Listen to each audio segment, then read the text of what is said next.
जैसे कि राधा रानी गोपियां भगवान को वृंदावन ले जाना चाहती थी रथ पे बिठा करके, बिल्कुल उसी कॉन्सेप्ट में देखिए पिक्चर वहां पे आपको बगल में दिख रहा होगा। तो इस बारे में हमारे प्रभु जी हैं यहाँ के, वो सेवा कर रहे हैं, अकिंचन प्रभु, तो वो आपको और विस्तार से चलें अकिंचन प्रभु हम लोग। यस, तो हम लोग अभी उस दिव्य घोड़े के पास चलेंगे ताकि उसको, उस रथ को हम लोग भी खींच सके। हम लोग वहां पे रथ में बैठने नहीं जा रहे हैं। हम किसके तरफ से, राधा रानी साइड से या कृष्णा पार्टी से? हाँ, तो राधा रानी पार्टी से तो रथ खींचना पड़ेगा, कृष्णा पार्टी से तो जाकर चढ़ के बैठना पड़ेगा। तो इसी सर पे बैठे हुए हैं आप लोग, तो और मत बैठिए, हमारे काम है सेवा करना, है ना। अगर राधा रानी की कृपा चाहिए तो रथ को खींचना पड़ेगा, घोड़े के पास चलना पड़ेगा। तो हम लोग वहीं चलेंगे और अकिंचन प्रभु कुछ इस प्रोजेक्ट के बारे में बताएंगे और उसके बाद प्रसाद होगा। लेकिन प्रसाद के पहले जो कोई भी इस प्रोजेक्ट में कुछ सेवा करना चाहते हो प्लीज करिएगा, क्योंकि आपको जिंदगी में दोबारा मौका नहीं मिलेगा। देखो, एक बार जब मंदिर बन जाता है तो मंदिर को चलाने में आप सेवा कर सकते हो, मंदिर की डे टू डे लाइफ की जो सर्विसेज है उसकी सेवा कर सकते हो, प्रसाद की सेवा कर सकते हो, लेकिन कंस्ट्रक्शन की सेवा करने का मौका आपको नहीं मिलेगा।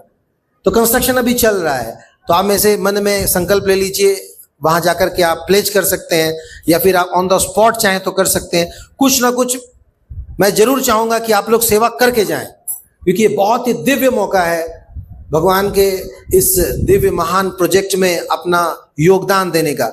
और खास करके ऐसे प्रोजेक्ट में जिसमें गुरु महाराज पर्सनली अपना दिन रात उन्होंने एक कर दिया था। साक्षी गोपाल प्रभु सालों से लगे हुए हैं, और पंजाबी बाग से मोहन गौन चंद्र प्रभु को भी यहाँ पे भेजा गया है, और यहाँ पे भी 25 से ऊपर ब्रह्मचारी दिन रात मेहनत करके लगे हुए हैं। श्रील प्रभुपाद जी के देखिए, श्रील प्रभुपाद जी ने क्या कहा वहां पे, यह केवल एक मंदिर ही नहीं परंतु यह एक ऐसा दिव्य अकल्पनीय प्रोजेक्ट होगा जो पूरे संसार में गीता एवं शांति का प्रचार करेगा।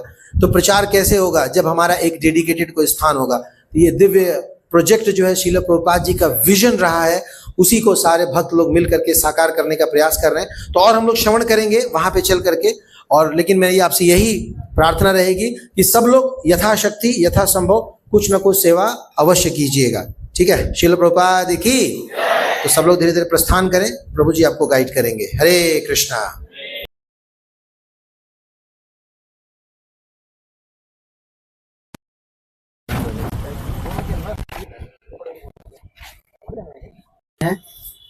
बाकी भक्तों को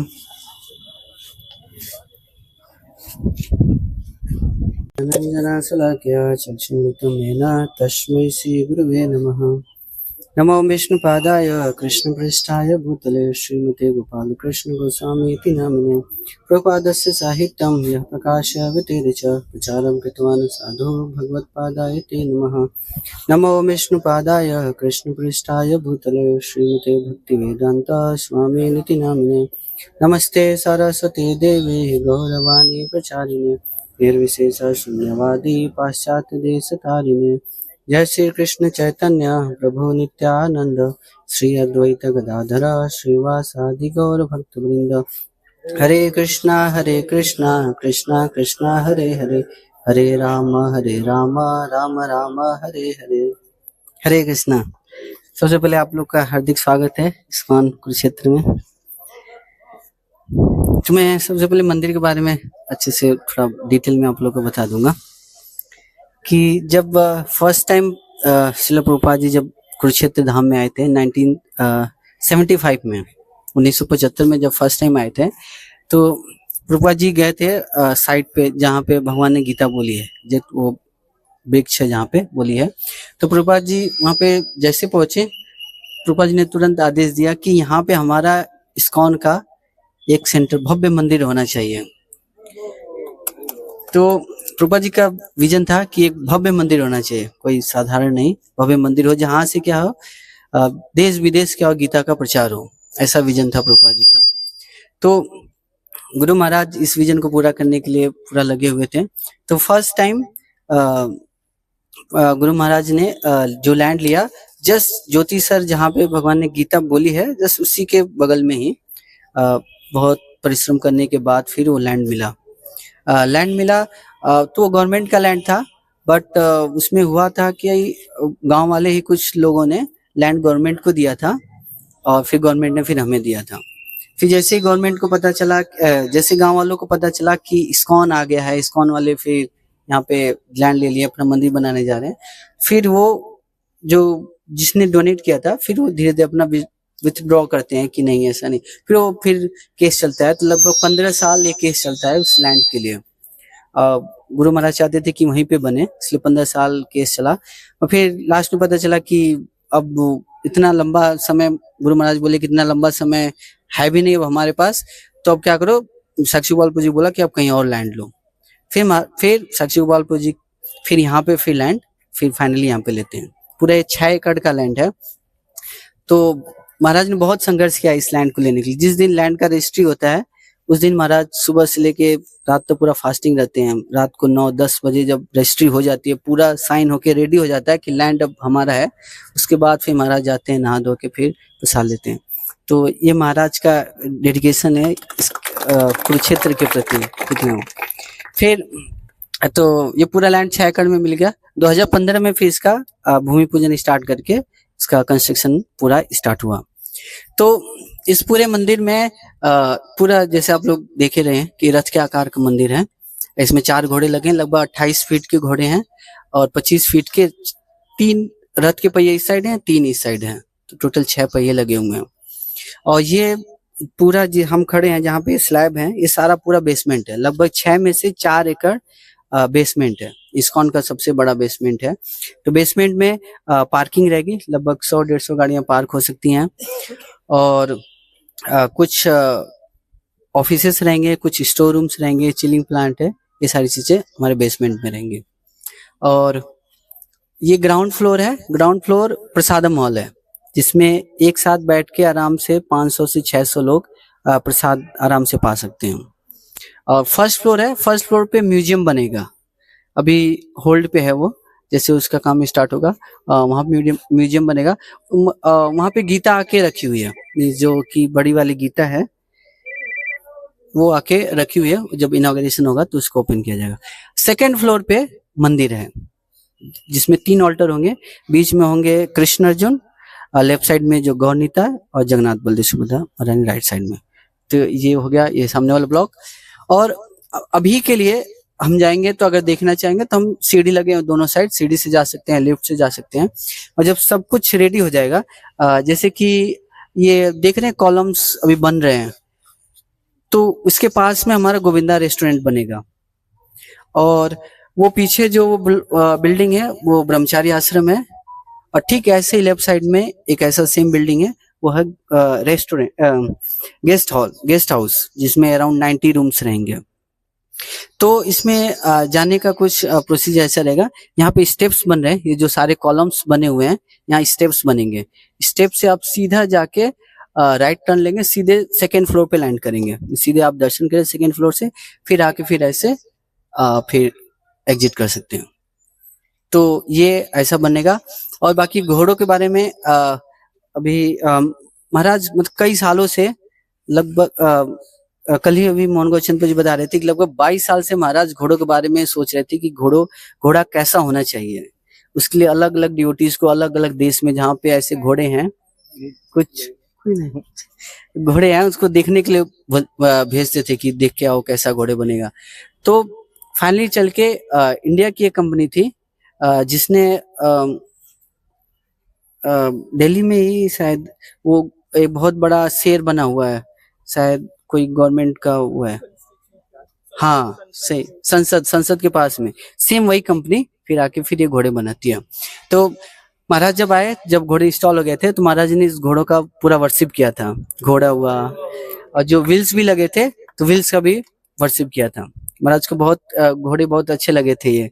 और महाराज एक्चुअली आप अगर थोड़ा सा विजिट करेंगे, बहुत सारे सैंपल्स हैं घोड़ों के जो ऐसे ही पड़े हुए हैं, बहुत सारे सैंपल्स बने हैं। महाराज के पास गए, महाराज कैसा रहेगा, महाराज बोले नहीं थोड़ा दमदार होना चाहिए, ऐसा महाराज बोलते थे। कि महाराज का कुछ ऐसा भी विजन था कि ये जो पहिए लगे हैं ना, ये घूमने चाहिए, घुमाओ इसको, पहिए को घुमाओ कि रथ चले ऐसा।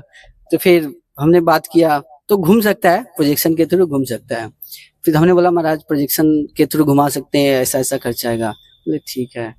फिर कुछ समय बाद फिर महाराज दोबारा आते हैं, फिर बोलते हैं घोड़ों को दौड़ना चाहिए। तो उसका भी चेक किया, तो बोले प्रोजेक्शन के थ्रू हो सकता है वो भी। तो महाराज का ऐसा पूरा विजन था कि हमारे जो घोड़े हो चलना चाहिए, जो रथ के पहिए हो घूमने चाहिए। हाँ, थोड़ा अंदर आ जाइए।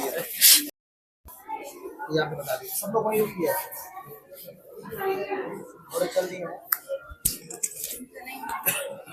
ओके, ठीक है। तो सबको आवाज आ रही होगी? ठीक है। तो मैंने बता दिया कि गोविंदा रेस्टोरेंट इस साइड बन रहा है और यहाँ पे 2 बैंकेट हॉल बन रहे हैं, गोविंदा रेस्टोरेंट के नीचे बेसमेंट में, और जो हमारा गेस्ट हाउस है उसका बेसमेंट। तो 2 बैंकेट हॉल लेंगे और ठीक ऐसे ही इधर भी हमारा ऑडिटोरियम बनेगा। इसमें जो भी कल्चरल प्रोग्राम होंगे वो होंगे, इधर ऑडिटोरियम, इधर गोविंदाज। और आप लोग क्या एक्सपेक्ट करते हैं, इसका प्रोजेक्ट का कितना बजट होगा? कुछ आइडिया? हाँ, पहले जब 2015 में स्टार्ट हुआ था तो इसका 100 करोड़ था कि 100 करोड़ में रेडी हो जाएगा। जैसे जैसे महंगाई बढ़ रही है, तभी आज के डेट में ऐसा एक्सपेक्ट करें कि 200 से 250 करोड़ इस प्रोजेक्ट में लगने के चांसेस हैं, जिसमें ऑलरेडी 50% लग चुका है। तो एक्चुअली देखें तो महाराज चाहते थे कि थोड़ा जल्दी से उसको मंदिर को ओपन कर लिया जाए। तो मतलब महाराज के जाने से 2-3 साल पहले महाराज बहुत रस में थे कि जल्दी से जल्दी आप ओपन करो जल्दी से। फिर लास्ट में चल के महाराज थोड़ा सा रिलैक्स हो गए कि ठीक है, अभी आप क्या करो, थोड़ा गेस्ट हाउस बना लो 1-2 फ्लोर, ताकि जो डिवोटी जाएंगे इनॉग्रेशन में तो उनको रोकने के लिए आश्रम अच्छे से रेडी कर लो और अच्छे से करके फिर स्टार्ट करो। ऐसा महाराज का विजन था कि जब आप बना रहे हो तो अच्छे से बना के फिर इसका इनॉग्रेशन करो। और महाराज के जाने के बाद थोड़ा सा प्रोसेस और थोड़ा फास्ट हो गया, डिवोटीज और सपोर्ट कर रहे हैं कि जल्दी जल्दी महाराज का जो सपना था वो पूरा हो, तो और तेजी से प्रोसेस फास्ट हो गया है। तो हमारा जो प्रयास है कि हम अगले साल बलराम पूर्णिमा में ओपन करने का ट्राई कर रहे हैं। हमारा पूरा प्रयास रहेगा कि बलराम पूर्णिमा तक इसको ओपन करेंगे। बाकी देखते हैं कैसे फंड का फ्लो होता है, कैसे सपोर्ट करेंगे। तो आप लोग अगर सपोर्ट करेंगे इस गुरु महाराज के सपने को पूरा करने के लिए जल्दी से जल्दी, तभी ये हो पाएगा। तो आप लोग से रिक्वेस्ट है कि आप जितना हो पाए आप जरूर सपोर्ट कीजिए, ताकि जल्दी से जल्दी जो गुरु महाराज का जो सपना है वो पूरा हो पाए। तो बहुत बड़ा प्रोजेक्ट है ये और बहुत सारे भक्त लगे हुए हैं, तो आप भी जुड़ सकते हैं। अलग अलग सेवाएं हैं, सेवाओं के माध्यम से जरूर हेल्प कीजिए इस प्रोजेक्ट में। किंचन प्रभु हमारे मंदिर से ये ट्रेंड ब्रह्मचारी हैं और सारी ट्रेनिंग जो भी उन्होंने टीचिंग्स ली है यहाँ पे महाराज के कथनानुसार यहाँ पे सेवा में लगे हुए हैं। तो जैसा कि मैं अंदर भी आपको बता रहा था कि जब कोई मंदिर का निर्माण होता है और खास करके ऐसे ऐतिहासिक धर्म स्थल पे जहाँ पे स्वयं धर्म साक्षात विद्यमान है, जहाँ पे स्वयं भगवान आए हैं, भगवान ने पूरे संसार को, पूरे मानव समाज को दिव्य ज्ञान दिया है, ऐसे स्थान पे ये अद्भुत मंदिर, क्योंकि यहाँ देखिए यहाँ कुरुक्षेत्र में कोई मंदिर बोल के नहीं है, डेडिकेटेड कोई मंदिर बोल के नहीं है, बस वो स्थान है, वो पेड़ है, कोई ऐसा स्पॉट नहीं है जहाँ पे लोग आ सकें और उस टीचिंग को अपने जीवन में उतार सके। तो प्रभुपाद जी का बहुत बड़ा विजन है, 1975 में प्रभुपाद जी ने वो विजन दे दिया है। तो जो भी हम यहाँ पे सेवाएं करेंगे वो आने वाले भविष्य में जितने भी जनमानस हैं, आम लोग आएंगे यहाँ पे, वो उनको भगवान का एक विजन मिलेगा, भगवान का वो संदेश मिलेगा। तो इसलिए आप सब यथाशक्ति यथासंभव, अभी अमृत गौर प्रभु आपके पास लेकर जाएंगे ट्रांसडेंटल दिव्य चादर, जिसमें आप डालेंगे जितना उतना आपका डबल हो जाएगा। आप यहाँ डालोगे आपके अकाउंट में डबल हो जाएगा। हाँ, ये दान की खासियत है। तो इसलिए आपकी जितनी यथाशक्ति है आप कीजिए, क्योंकि जो सेवाएं हैं वो आप अभी ही कर सकते हैं, कंस्ट्रक्शन में ही कर सकते हैं। कंस्ट्रक्शन के बाद फिर गाय सेवा करना, भक्त सेवा करना और भोजन सेवा करना, कंस्ट्रक्शन सेवा तो नहीं कर पाओगे आप। इसलिए यथाशक्ति यथासंभव जितना हो आप सब कीजिए। और अभी हम लोग अंदर चलेंगे प्रसाद के लिए। तो जो लोग भी यहीं पे हैं, भक्त लोग खड़े हैं, जो भी अंदर जा रहे हैं सेवा करते हुए अंदर जाएं, और बाकी भक्त लोग जो भी सेवा कर चुके हैं अंदर आके बैठ सकते हैं। ठीक है, हरे कृष्णा, श्रील प्रभुपाद की। परमात्मा